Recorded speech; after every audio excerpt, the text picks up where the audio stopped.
Friends, आज हम लोग जानेंगे गुडविल के बारे में कि क्या होती है गुडविल। कोई भी बिजनेस अगर स्टार्ट होता है तो उसका सबसे पहला जो बेसिक मोटिव होता है वो तो प्रॉफिट कमाना होता है, पर प्रॉफिट के अलावा सेकंड थिंग होती है उसकी गुडविल, यानी नाम कमाना।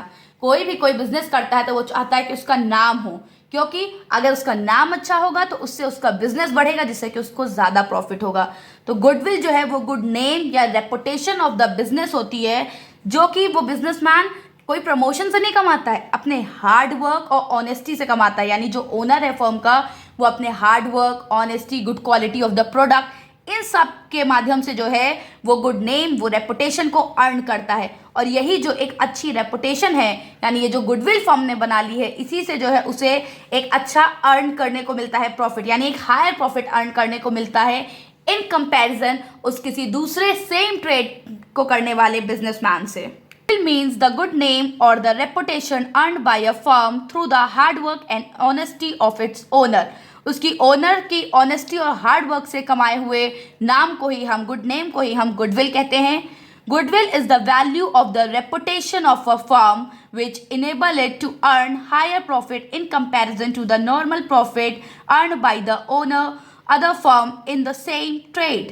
अगर कोई भी जो है अदर फर्म है जो कि वही काम कर रहा है और हमारा फर्म भी वही काम कर रहा है, बट अगर हम ऑनेस्ट हैं, हार्ड वर्क कर रहे हैं, तो इट्स ऑब्वियस कि हमें जो है ज़्यादा प्रॉफिट कमाने का मौका मिलेगा, क्योंकि हमारी सेल ज़्यादा होगी इन कंपैरिजन टू दूसरे वाले के। सपोज एक एग्जांपल ले लेते हैं, अगर आपके ही पास में जो है दो बेकरीज हैं, ठीक, एक बेकरी जो बेकरी ए है, दूसरी बेकरी बी। बेकरी ए जो है वो आपको ज़्यादा अच्छी क्वालिटी का जो है प्रोडक्ट देती है, हमेशा जो है फ्रेश प्रोडक्ट देती है, पर जो बेकरी बी है वो हमेशा जो है पुराना सामान देती है। तो इट्स ऑब्वियस कि चाहे हम हो और चाहे हमारी लोकेलिटी वाले हों, वो हमेशा बेकरी ए के ही पास जाके शॉपिंग करना चाहेंगे, ना कि बेकरी बी के पास, जिसकी वजह से बेकरी ए को ज़्यादा प्रॉफिट होगा इन कंपेरिजन टू बी ना। अब बात कर लेते हैं features of goodwill.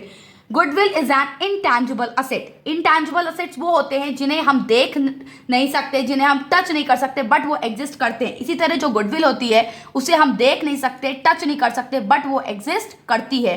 It is help in earning access profit. Goodwill जो है हमें हेल्प करती है क्या करने में, एक्सेस प्रॉफिट कमाने में, यानी किसी दूसरे से ज़्यादा प्रॉफिट कमाने में हेल्प करती है हमारी गुडविल, यानी हमारा good name. Its value is liable to constant fluctuating. कभी भी गुडविल की जो वैल्यू है वो एक नहीं होती है। जैसे कि टाइम बीतता जाता है वैसे वैसे उसकी जो वैल्यू है वो भी चेंज होती रहती है, यानी समय के साथ गुडविल हमारी घटती और बढ़ती रहती है। It is valuable only when entire business is sold. और ऐसा नहीं है कि हम हर साल अपनी गुडविल को वैल्यू कर सकते हैं। गुडविल की वैल्यू तभी की जा सकती है जब बिजनेस जो है बेचा जा रहा हो, यानी अगर कोई बिजनेस हम सेल कर रहे हैं तो उस समय हम उसकी गुडविल को वैल्यू कर सकते हैं, उससे पहले नहीं कर पाएंगे। Type of goodwill. गुडविल दो तरीके की होती है, purchased goodwill and self generated goodwill. देखिए नाम से समझ में आ रहा है, परचेस्ड गुडविल यानी जब भी कोई बिजनेस जो है खरीदा या बेचा गया है उस समय जो गुडविल हमने कैलकुलेट की है उसे कहते हैं परचेस्ड गुडविल। और सेल्फ जनरेटेड गुडविल जो है वो कोई नया फर्म जो है जब वो स्टार्ट हुआ है, उसने धीरे धीरे अपने लाइफ में अपनी जो उसकी एक्चुअल इकोनॉमिक लाइफ थी उसमें जो अपनी गुडविल अर्न की है उसको हम सेल्फ जनरेटेड गुडविल कहेंगे। अब जान लेते हैं परचेस्ड गुडविल के बारे में। It arises on purchase of business. ये कब अराइज होती है, जब कोई भी बिजनेस खरीदा जा रहा होता है। It is recorded in books of accounts. Purchase goodwill को हम हमेशा बुक्स ऑफ अकाउंट में रिकॉर्ड करते हैं। It is shown in the balance sheet as an asset. Goodwill हमारा असेट है, इसलिए हम इसे बैलेंस शीट के असेट साइड हमेशा दिखाते हैं। It is amortize over its useful economic life.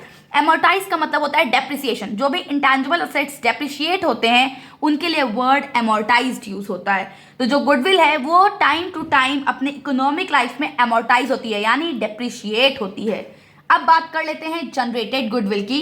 जो सेल्फ जनरेटेड गुडविल है ये इंटरनली जनरेट होती है, यानी इसको कोई और कैलकुलेट नहीं कर सकता, ये हम खुद से जैसे जैसे हमारा बिजनेस चलता रहता है वैसे वैसे हम वो गुडविल जनरेट कर रहे होते हैं। A true cost can not be placed on this type of goodwill. इसकी असली कॉस्ट कैलकुलेट करना इम्पॉसिबल है। और एज पर एएस, यानी एएस मीन्स होता है बेटा accounting standard, as per accounting standard 26 it is not recorded in the books of account. यानी अकाउंटिंग स्टैंडर्ड 26 के अकॉर्डिंग हम इसे किसी भी बुक्स ऑफ अकाउंट में रिकॉर्ड नहीं करते हैं, बट उसी जगह परचेज गुडविल को हम एज एन असेट अपने बैलेंस शीट में शो करते हैं। बात करेंगे methods of valuation of goodwill. हमें ये तो पता चल गया कि कोई भी बिजनेस को परचेज करते समय या सेल करते समय हम गुडविल को वैल्यू करते हैं, बट वैल्यू करें तो कैसे करें? उसके लिए बेटा 3 मेथड्स होते हैं। फर्स्ट होता है एवरेज प्रॉफिट मेथड, सेकेंड होता है सुपर प्रॉफिट मेथड और थर्ड होता है कैपिटलाइजेशन मेथड। तो ये 3 मेथड्स होते हैं जिनसे कि हम गुडविल को क्या करते हैं, वैल्यू करते हैं। तो सबसे पहला मेथड जो कि है एवरेज प्रॉफिट मेथड, ये सबसे सिंपल है। एवरेज प्रॉफिट मेथड में गुडविल को वैल्यू करने का फॉर्मूला होता है average profit into number of year of purchase, यानी एवरेज प्रॉफिट से हम number of years of purchase को मल्टीप्लाई कर देंगे तो हमें हमारी गुडविल मिल जाएगी। क्वेश्चन में number of year of purchase already given होता है, आपको एवरेज प्रॉफिट कैलकुलेट करना होगा जिसका कि फॉर्मूला होता है sum of profit upon number of years of profit. फिर सेकंड आता है super profit method. Super profit method में गुडविल को पहले कैलकुलेट करने के लिए लिखते हैं super profit into number of years of purchase. तो यानी गुडविल को कैलकुलेट करने के लिए सुपर प्रॉफिट को number of years of purchase से मल्टीप्लाई करना है, जिसमें कि number of years of purchase तो ऑलरेडी गिवन होगा। अब सुपर प्रॉफिट कैसे कैलकुलेट करें? तो गुडविल निकालने से पहले हमें सुपर प्रॉफिट कैलकुलेट करना होगा, जिसका कि फॉर्मूला होता है एक्चुअल प्रॉफिट और average profit minus normal profit. यानी अगर एक्चुअल प्रॉफिट गिवन है तो वो, नहीं तो एवरेज प्रॉफिट को माइनस कर दो नॉर्मल प्रॉफिट से।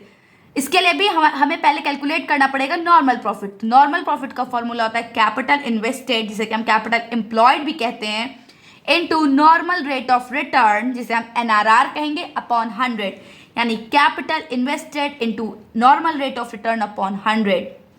तो जब भी हमें गुडविल को वैल्यूएशन करना होता है सुपर प्रॉफिट मेथड से, तो सबसे पहले हमें नॉर्मल प्रॉफिट कैलकुलेट करना होता है, फिर सुपर प्रॉफिट, फिर गुडविल। यानी इसमें हमें पहले नॉर्मल से सुपर पे जाना होता है, सुपर प्रॉफिट से हम गुडविल निकाल सकते हैं।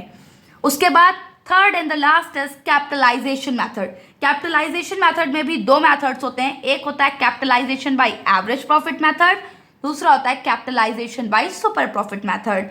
Capitalisation of average profit method में हमें सबसे पहले capitalization value of average profit निकालनी पड़ती है। अब capitalized value of average profit निकालने के लिए हमें average profit into 100 upon NRR करना पड़ता है, जिसमें कि NRR हमें ऑलरेडी क्वेश्चन में गिवन होता है। फिर उसके बाद इसको कैलकुलेट करने के बाद हम आएंगे गुडविल कैलकुलेट करने, जिसमें कि फॉर्मूला है goodwill is equal to capitalized value of average profit minus capital employed.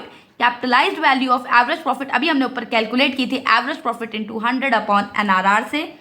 Next है कैपिटलाइजेशन बाय सुपर प्रॉफिट। ये सबसे सिंपल है, इसमें गुडविल कैलकुलेट करने के लिए super profit into 100 upon NRR करना है। अब यहाँ पे जो सुपर प्रॉफिट है ये इसी मेथड से निकलेगा, यानी पहले नॉर्मल प्रॉफिट से सुपर प्रॉफिट, तब जो है हम उसे 100 से मल्टीप्लाई करेंगे और नॉर्मल रेट ऑफ रिटर्न से डिवाइड करेंगे। This was all about the goodwill. I hope आपको मेरी वीडियो पसंद आई होगी। ऐसी और वीडियोस को देखने के लिए प्लीज़ मेरे चैनल को सब्सक्राइब करें, लाइक करें और शेयर करें। Thank you.